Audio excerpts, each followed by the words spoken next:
Segini ya. Hai Akademia, belajar Pancasila sebentar yuk bareng aku Dewi.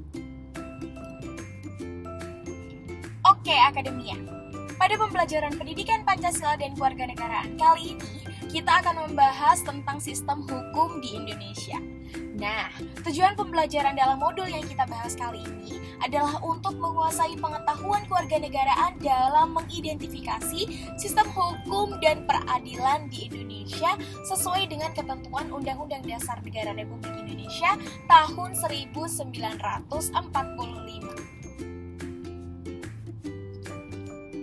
Oke Akademia, ketentuan tentang sistem hukum di Indonesia dapat kita lihat dalam Undang-Undang Dasar Negara Republik Indonesia tahun 1945 dalam pasal 3 Undang-Undang Dasar Negara Republik Indonesia tahun 1945 yang memberikan pedoman dalam kehidupan berbangsa, bernegara, dan bermasyarakat harus tunduk pada hukum yang berlaku di Indonesia dan tidak boleh main hakim sendiri.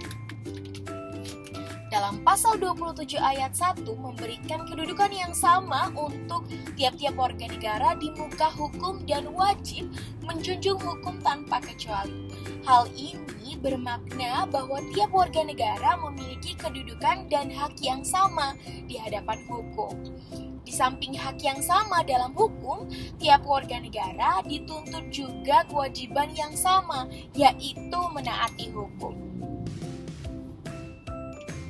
Nah, Akademia.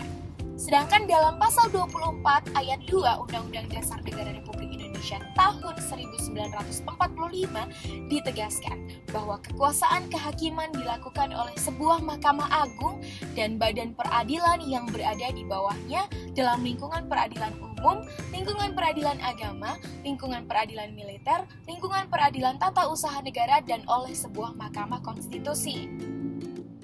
Lebih lanjut di bagian pertimbangan Undang-Undang Nomor 48 Tahun 2009 tentang kekuasaan kehakiman ditegaskan bahwa kekuasaan kehakiman menurut Undang-Undang Dasar Negara Republik Indonesia tahun 1945 dimaksudkan untuk menyelenggarakan peradilan guna menegakkan hukum dan keadilan. Pelaku kekuasaan kehakiman dilaksanakan oleh Mahkamah Agung dan Mahkamah Konstitusi. Nah, kekuasaan kehakiman adalah kekuasaan negara yang merdeka untuk menyelenggarakan peradilan guna menegakkan hukum dan keadilan berdasarkan Pancasila dan juga Undang-Undang Dasar Negara Republik Indonesia tahun 1945. Nah, Akademia, Mahkamah Agung itu sendiri adalah pelaku kekuasaan kehakiman sebagaimana dimaksud dalam Undang-Undang Dasar. Mahkamah Agung berwenang mengadili pada tingkat kasasi, menguji peraturan perundang-undangan di bawah undang-undang terhadap undang-undang, dan mempunyai wewenang lainnya yang diberikan oleh undang-undang. Mahkamah Konstitusi adalah pelaku kekuasaan kehakiman sebagaimana dimaksud dalam Undang-Undang Dasar Negara Republik Indonesia tahun 1945. Pasal mengenai kekuasaan Mahkamah Konstitusi yaitu pasal 24C khususnya ayat 1 dan ayat 2 yang menyatakan bahwa Mahkamah Konstitusi berwenang mengadili pada tingkat pertama dan terakhir yang putusannya bersifat final untuk menguji undang-undang terhadap undang-undang dasar, memutuskan sengketa wewenang lembaga negara yang kewenangannya diberikan oleh undang-undang dasar, memutus pembubaran partai politik, dan juga memutus perselisihan tentang hasil pemilihan umum. Selanjutnya, Mahkamah Konstitusi juga wajib memberikan putusan atas pendapat Dewan Perwakilan Rakyat mengenai dugaan pelanggaran oleh Presiden dan atau Wakil Presiden menurut Undang-Undang Dasar.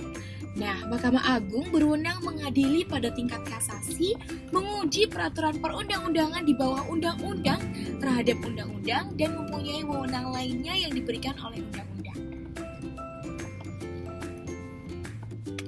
Kekuasaan kehakiman untuk menjamin keadilan dalam masyarakat dalam Undang-Undang Dasar Nomor 48 Tahun 2009 tentang kekuasaan kehakiman dilaksanakan antara lain Dalam pasal 5 ayat 1, hakim dan hakim konstitusi wajib menggali, mengikuti dan memahami nilai-nilai hukum dan rasa keadilan yang hidup dalam masyarakat. Hakim dan hakim konstitusi harus memiliki integritas dan kepribadian yang tidak tercela, jujur, adil, profesional, dan berpengalaman di bidang hukum. Lalu hakim dan hakim konstitusi wajib menaati kode etik dan pedoman perilaku hakim. Pasal 6. Tidak seorang pun dapat dihadapkan di depan pengadilan kecuali undang-undang menentukan lain.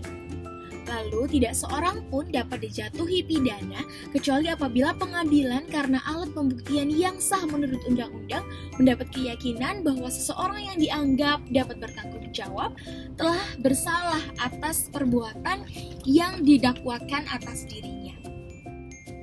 Dalam pasal 7, tidak seorang pun dapat dikenakan penangkapan, penahanan, penggeledahan, dan penyitaan kecuali atas perintah tertulis dari kekuasaan yang sah dalam hal dan menurut cara yang diatur dalam undang-undang. Dalam pasal 8, setiap orang yang disangka, ditangkap, ditahan, dituntut atau dihadapkan di depan pengadilan wajib dianggap tidak bersalah sebelum ada putusan pengadilan yang menyatakan kesalahannya dan telah memperoleh kekuatan hukum tetap. Juga dalam pertimbangan berat ringannya pidana, hakim wajib memperhatikan pula sifat yang baik dan jahat dari terdakwa. Dalam pasal 9, setiap orang yang ditangkap, ditahan, dituntut atau diadili tanpa alasan berdasarkan undang-undang atau karena kekeliruan mengenai orangnya atau hukum yang diterapkannya berhak menuntut ganti kerugian dan rehabilitasi. Pejabat yang dengan sengaja melakukan perbuatan sebagaimana dimaksud pada ayat 1 dipidana sesuai dengan ketentuan peraturan perundang-undangan.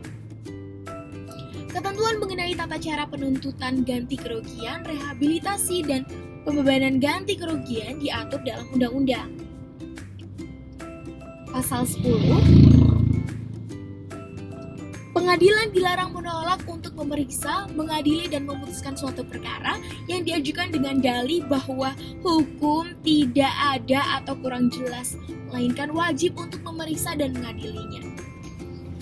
Ketentuan sebagaimana dimaksud pada ayat 1 tidak menutup usaha penyelesaian perkara perdata secara perdamaian.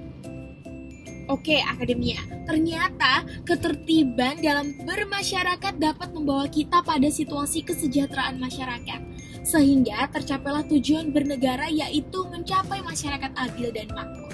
Oleh karena itu, upaya sekecil apapun perbuatan warga negara Indonesia harus berlandaskan pada hukum.